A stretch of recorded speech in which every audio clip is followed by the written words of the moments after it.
219 Americans perished after a car bomb was detonated outside the George Bush Center for Intelligence.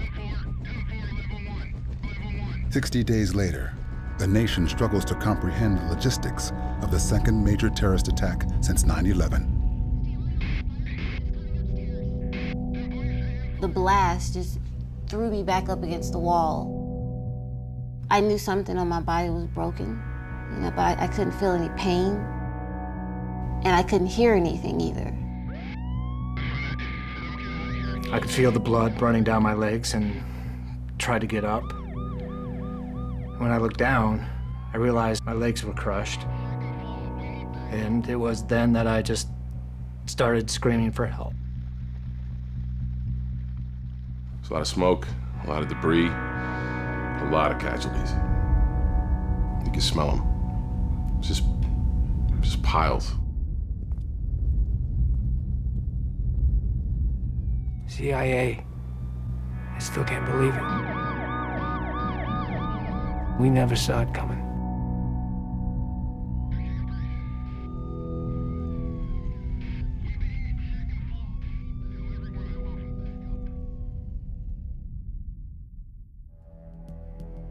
On December 12, 2012, the heads of nearly every national intelligence agency in the United States gathered to celebrate the life and career of Vice President Bill Walton. I was working the gate. We were real focused. Everyone had the vice president on their minds. There were teams everywhere. Anytime that many high-value targets are in one location, you're on alert. I had the honor of saying a few words to Cynthia Walden just outside. I offered my condolences, and she was very gracious, as always. As I felt someone approaching behind me, I moved aside, stepped away.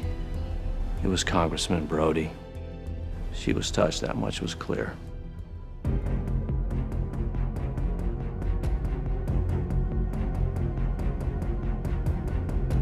I actually remember seeing this SUV all by itself parked near a window. There wasn't much movement in the room, so I noticed when Congressman Brody made his exit. That's the thing that keeps me up at night. He's going to murder her.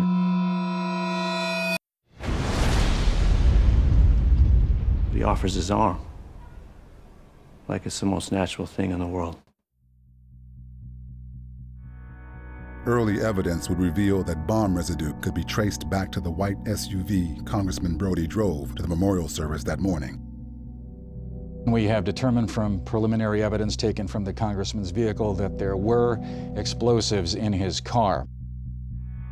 The primary charge was C4. C4 is a plasticized version of RDX, a military explosive developed for use in combat. It's light, easy to conceal, highly effective, and the explosion produces a shockwave powerful enough to destroy anything in its path.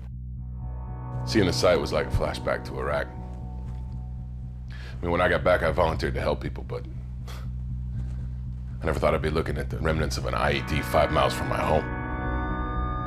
It appears the vehicle was moved from its original parking spot to a specific area to inflict maximum damage. Fragments from the bomb killed people standing as far as 150 meters from the source. Those victims were struck by components of the SUV as the vehicle was itself turned into a series of deadly projectiles. You could see Brody, he wanted a body count. Apparently shocking video has just surfaced. Al-Qaeda has released what appears to be a martyr tape of Congressman and Vice Presidential frontrunner Nicholas Brody. According to the video, Congressman Brody appears to be taking credit for the bombing in Langley today. My action this day is against such domestic enemies. The Vice President and members of his national security team, who I know to be liars and war criminals, responsible for atrocities they were never held accountable for. In addition to Congressman Brody's taped message, the militant group released the following statement through its media arm, Asabad, claiming responsibility for the attack. The demise of Al-Qaeda is a myth. For every action, there is a reaction. Just as you lay waste to our nation, we lay waste to yours, God willing. And nothing is too great for God. A plot of this magnitude has compelled Americans to contemplate a web of terror that extends far beyond the CIA's original target, terrorist leader Abu Nazir. If there's one man with a bullseye on his back, the ace of spades, so to speak, would have to be Sharif Mashad. The fact that he was in possession of the Brody confession tape as well shows that he was a key player in the planning process. And believe me, an attack like this, setting up a mole in our government, this was a plot years in the making. Al-Qaeda says that Nicholas Brody converted to Islam and saw the United States for what it really is, why he was being held prisoner in Afghanistan. Cecere may have broken Nick Brody, but I feel confident in saying Mashad's fingerprints are all over this strike. At this point, I think we have to raise the ugly question about domestic involvement. It's safer to point a finger to the Middle East, but how do we stop the Eileen Morgans in our midst? Blue-eyed, smart, yet up until her death in Waynesburg prison, she was devoted to the jihadist cause. It's not just about patrolling our borders anymore. We have to look inward.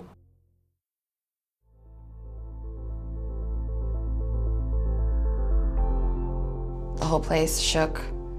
Emergency lights kicked on. I knew that it was an attack instantly. I remember David Estes speaking, and the next thing I remember is coming to, my ears ringing, you know, just like in the movies, and not knowing where I was.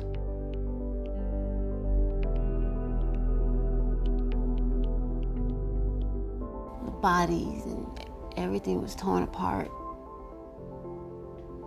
And that SUV, that car, it was just gone. Like it never existed. I waved them through the front gate. Brody. I waved him in.